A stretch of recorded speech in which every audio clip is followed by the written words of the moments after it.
Well, if you missed last week, or if today is your first Sunday with us, we're certainly glad that you're with us.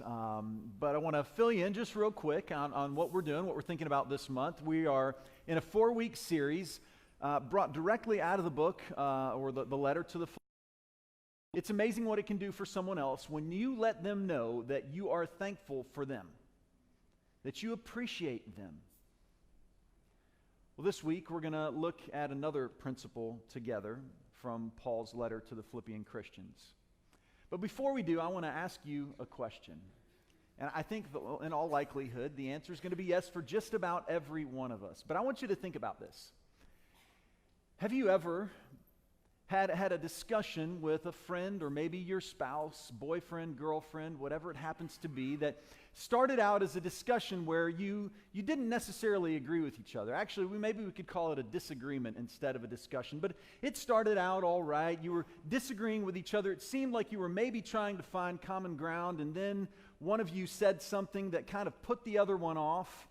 And then that other one came back, or maybe you came back at them and you said something kind of trying to get back a little bit at what the other person said to you. And pretty soon, before you know it, you're not arguing about what you started talking about at first. You're now arguing about the way you were arguing. Right? Have you ever been there? Have you ever been there where you've had that argument, that disagreement that descended to the place where you're now talking about the fact that you don't like the way the other person is arguing with you? Well, you're not really good at disagreeing.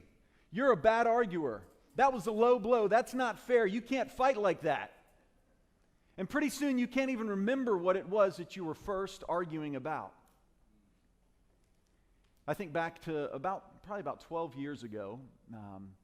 I had a great friend, a guy named Matt, and he shared this story before, and I've shared this story before as well, just to kind of illustrate this point.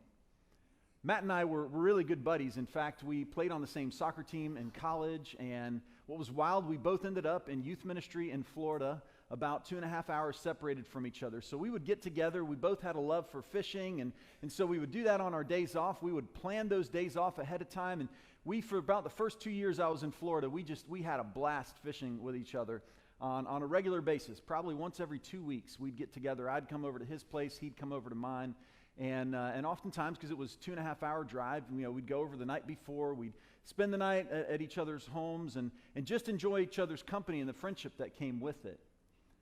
I remember one time we went out, and if you've ever been out deep sea fishing, if you've gone with a guide, they've got all these spots, and they're wildly protective of their spots because most of the bottom of the ocean is sand.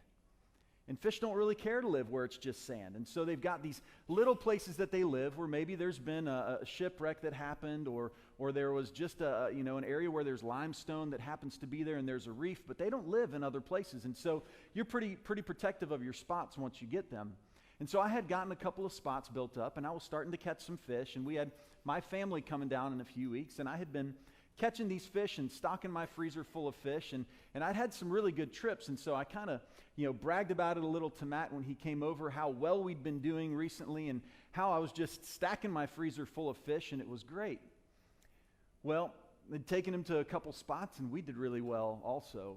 And so we get back, and fillet and clean the fish, and we did what we always did. We split the fish up, half seas basically, and Matt asked if he could have some more fish. And I said no. I mean, we split the fish halfway. This is what we do with the gas bill too. We split the fish halfway. We split the gas bill halfway. That's just the way it goes.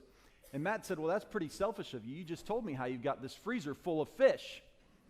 And I don't have any fish right now except for the fish that you're about to give me right now, so could you let me have some more?" I'm like, "No, man, I've got my family coming down. I've been stocking up fish in my freezer for a while." Remember, I'd bragged about it earlier, so I'd messed that up already by bragging on that. And again, he calls me selfish. And before I know it, we are going at each other. And I'm angry because he's called me selfish, and he's angry because he thinks I am selfish. And it's not about the fish, and it's not about being buddies anymore. Now it's about being right. And it's about winning this argument. Attitude of Jesus, if we can embrace humility, humility will build community. and relationships. Let's listen to what he has to say. He says, therefore, if you have any encouragement from being united with Christ, any comfort from his love, any common sharing in the Spirit, if any tenderness and compassion, then make my joy complete by being like-minded, having the same love, being one in spirit and one of mind. Now listen to his words here. He says, do nothing out of selfish ambition or vain conceit. Do nothing out of selfish ambition or vain conceit. Rather, in humility, value others above yourselves, not looking to your own interest, but each of you to the interests of the others. In your relationships, have the same mindset as Christ Jesus, who, being in very nature God, did not consider equality with God something to be used to his own advantage. Rather, he made himself nothing by taking the very nature of a servant, being made in human likeness, and being found in appearance as a man, he humbled himself by becoming obedient to death, even death on a cross. Therefore, God exalted him to the highest place and gave him the name that is above every name, that at the name of Jesus every knee should bow in heaven and on earth and under the earth, and every tongue acknowledge that Jesus Christ is Lord, to the glory of God the Father. Well, let's spend just a few minutes unpacking these 11 verses and what the Apostle Paul challenges us, and then what he says about Jesus as well. Again, Paul says if you got any encouragement from being united with Christ, if that exists, and I think that's true for those of us who've been following Jesus, we are encouraged by being united with Christ. We have an incredible hope that we did not have before. So before we knew Jesus, we acknowledged about ourselves we were lost and we were hopeless and we were helpless. Now we're united with Jesus and we've got this incredible hope, so we should be encouraged. So Paul says if you have any encouragement from being united with Christ, if there's any comfort from knowing that he loves you, if there's any common sharing, now he starts to bring in the relational factor as a community. If you have any common sharing in his Spirit, in fact, that's where we get the title for this message series, Shared.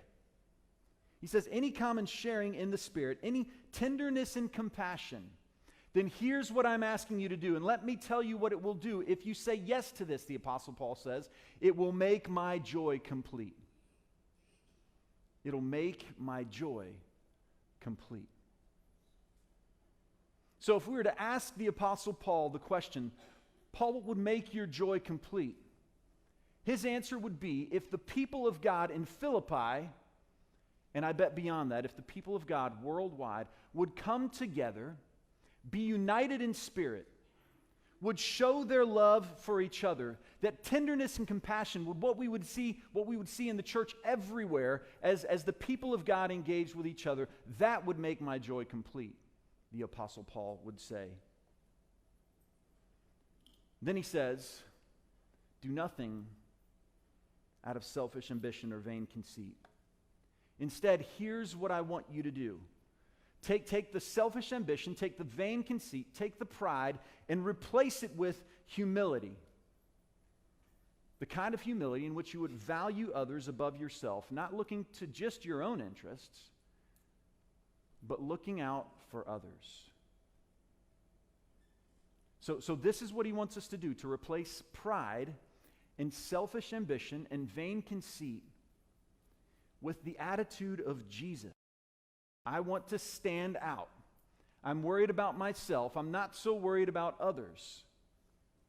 I take pride in myself and in the good things I do, which means that selfish ambition often leads people to say things like this: look at me. Pay attention to what I'm doing. I need you to see the good things I do. I need you to see how great I am. And there are times when it's okay to say, hey, listen, I want you to see what I've done as an example as I follow Jesus. Even the Apostle Paul says that. 1 Corinthians 11, he says, listen, I want you to imitate me as I imitate Christ. There are times where that is okay. But predominantly, this attitude where we're asking other people to look at us is not what we are to be about as Christ followers. And then oftentimes, selfish ambition is also characterized by rivalry. When we embrace the look at me attitude, anytime we see others looking at someone else, we've got to up our game a notch. And we've got to cry out just a little bit more loudly. No, don't look at them, look at me. Remember, you're supposed to look at me. Don't pay attention to what's going on over there. Don't pay attention to what good thing Joe did or what Susie did. Look at me, because I'm doing better things. So pay attention to me. I get the accolades here. What humility does, on the other hand, instead of embracing individualism, humility actually values others above ourselves. It's the choice to value someone else above yourself. Individualism leads to the belief that I am the most important person in the room. I'm the most important person in the conversation. My feelings matter the most. But Paul says, instead of seeking your individual good, value others above yourself. He also says that we ought to not look only to our own interests. Depending on the translation that you read, the NIV says, don't look to your interests at all, but look to the interests of others. Others will say, don't look to your interest alone or interest only. And that probably actually is a little bit better translation. There's an acknowledgement that you're going to have to look after your own interests at times. If you don't do that, you'll become a burden on other people. But don't look to your own interests alone. Have your eyes open to what other people need. Be sensitive to the needs of others. And then the last thing that the Apostle Paul says, again, is that we ought to be looking to others. So instead of only looking at ourselves, or instead of declaring that I'm the best and everybody should pay attention to me, we're valuing others above ourselves. Instead of saying, look at me, we're looking to the interest of others as well. Instead of engaging in rivalry, instead of pointing at myself, I'm pointing at others in a good way, for the right reasons. And then the example that Paul gives us so that we'll understand just how far we ought to go with this kind of thinking is the example of Jesus himself. So Paul he drops the heavy. He says, listen, I'm going to tell you exactly how Jesus did this, and that is our model. He is our example. And so we ought to look like Jesus as we pursue this attitude of humility that will build community and relationships, as we say no to pride and no to selfish ambition and no to vain conceit. Let's consider Jesus. Let's think about him for a minute. Since he is intended to be our example, since we are disciples of his, what should we do? Well, the first thing that Paul tells us about Jesus again is that Jesus was fully God, and with that come every divine privilege. Fully God. As the Creator, it is his right to decide what creation ought to do and how creation ought to live and how creation ought to be.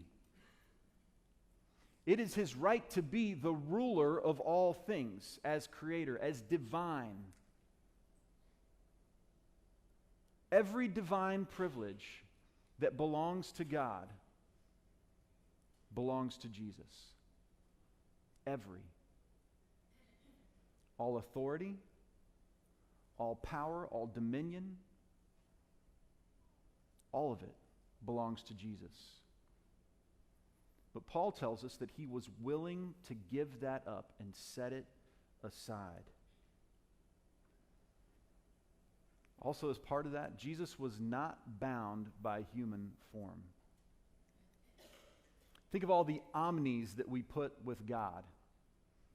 Omnipotent, all-powerful,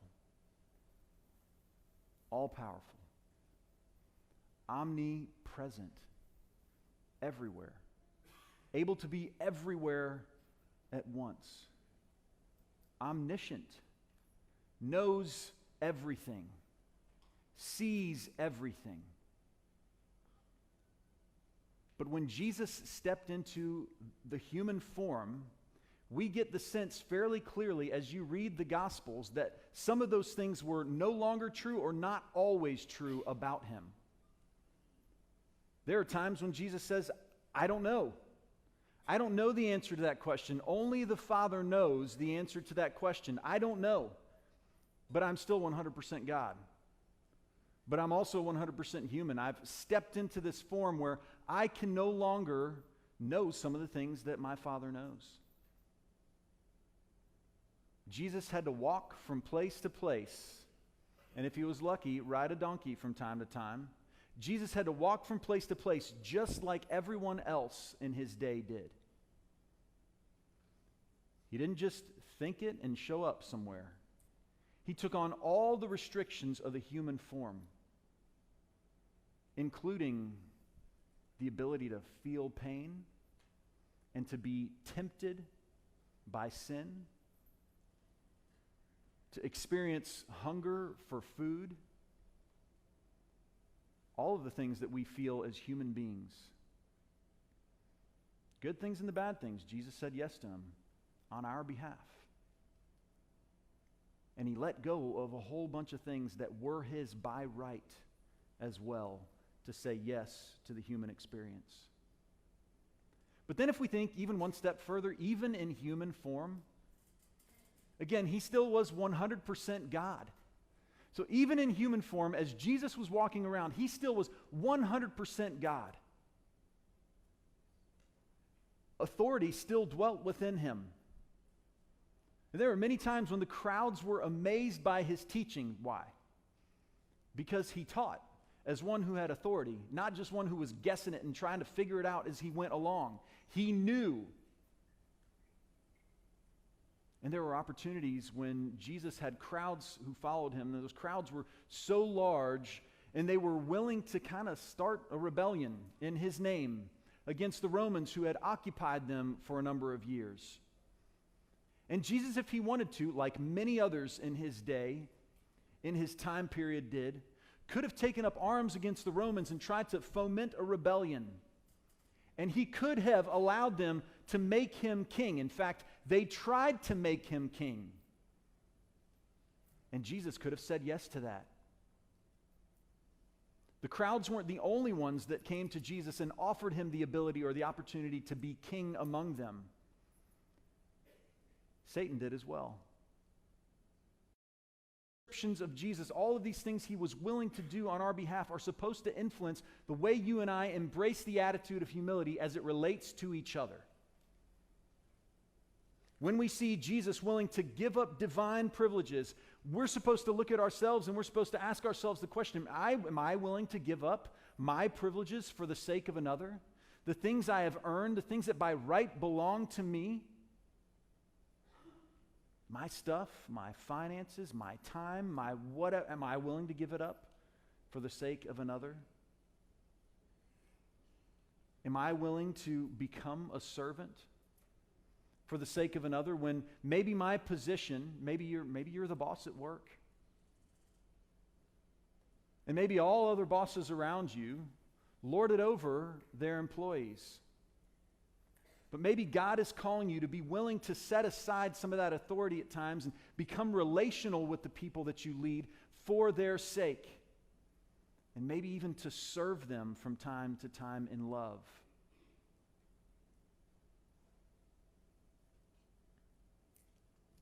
I want you to see, because these words affected the Apostle Paul on a deep level. So much so that it's just a chapter later when he explains how this impacts him. The Philippian church was dealing with a struggle of division on some levels. There were those who had come in and were trying to say, look, to be a Christian, this is exactly what you have to do. You got to be this way. And we talked about this before. There were the Judaizing teachers who were infiltrating some of the churches that Paul had established on some of his missionary journeys. And they were there, and they were driving a wedge between people. And it was a wedge based on pride and privilege and standing and all of that, on position and status. And Paul says that doesn't work. In fact, that's going to kill this community if that's the way we proceed. We have to stop this. And so Paul gives an example of himself. He says, look, if someone else thinks they have reason, this is the next chapter, Philippians 3, 4 through 8. If someone else thinks that they have reason to put confidence in the flesh, in who they are, I have more. And he's now speaking specifically to any Jewish influence, Old Covenant influence that exists in that community. He says, let me tell you about myself. I was circumcised on the 8th day, just like all the good Jewish boys were. Of the people of Israel, the tribe of Benjamin, I can go back and tell you my lineage. A Hebrew of Hebrews, in regard to the law, a Pharisee, he says. A position of influence within that Jewish community. A Pharisee as for zeal, persecuting the church. So I was more zealous than anyone else. As for righteousness based on the law, faultless. I'd kept all the commandments. You couldn't lay any blame on me, Paul says. But listen to these words. He says, for the sake of this community and engaging like Jesus, here's what I've done. He says, but whatever were gains to me, I now consider loss for the sake of Christ. So we're seeing the impact these words had on the Apostle Paul, and this is the same type of impact he wants them to have on us. He says, what is more, I consider everything a loss because of the surpassing worth of knowing Christ Jesus, my Lord, for whose sake I have lost all things. I consider them garbage. All my accomplishments, all my position, all my power, everything that should have been mine by right, I consider them garbage that I may gain Christ. And so as we see Paul's example, as he shares with us Jesus' example, as he shares with us a challenge, I think here is that challenge in a nutshell. That in our relationships with others, and this is principle 2 out of the Philippian letter, in our relationships with others, as we seek to build community, let's embrace the power of humility as reflected in Jesus' character wherever we are, and especially within his church. Let's embrace the power of humility. So let me leave you with 2 questions that I hope will take this a step further for you and will move us to the place where we do embrace humility, the power of humility as it relates to building community and relationships. Here are the 2 questions. What might change in your home, your place of work, your small group, your church, your neighborhood, etc., if you valued others above yourself, not looking to your own needs alone, but to the needs of others as well? What might change? And if you participate in a small group and you do the big idea questions every week, you'll be answering this question in small groups, so hopefully it'll get you prepared for this. And the second question is this, and this is what we learn out of Paul's example. This is the question we need to ask ourselves here. What accomplishment, position, or status do you take pride in that may act as a barrier to deepening your relationships with others, or even beginning new ones for the sake of Jesus? It is my hope that we will embrace the attitude of humility as seen in the example of Jesus, as reflected in the example of Paul as well, that our lives will be examples to others of what it can look like when a community embraces